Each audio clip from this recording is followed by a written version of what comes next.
مادر گهواره را سوخت.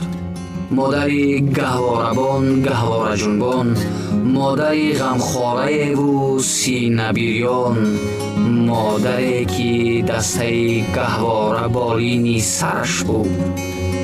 شبنمی گهواره از چشمی ترش بود. دست بند و پای بندی تفلکی آن پاره های از متای چادرش بود. این فرشته مادر از سوریا است، در میان آتش و جنگ و بلا است. دیده‌اش نه، قامتش خم. رنجهایش از خطا فهمی فرزند در ره تفسیر حرفی کبریایی است.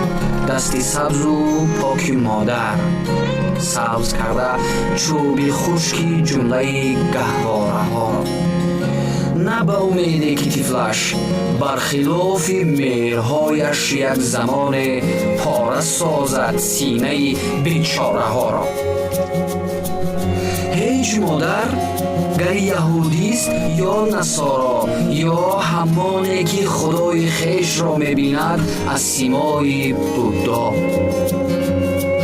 هیچگاه خونریزی فرزندی آدم را نمی‌خواهد، ساعت غم را نمی‌خواهد. آره هیچ ماتم را نمی‌خواهد. ننگش آمد، دسته آتش به کف بود. قصد مادرهای رهبان، قصد طفلانی یتیم و بی‌سرابان، قصد خون بیگناهان و شهیدان، تا بگیرد از همین گهواره فرزند انسان، تا نسبزد در چنین گهواره نحس، جنگجو، کینه‌جو و خانه ویران.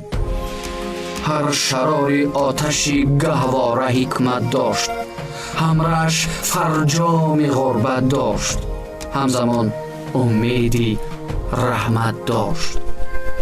چرخ از این شیوه مادر دلش سوخت، نهضتی آب و دلش سوخت، نهضتی آب و دلش سوخت.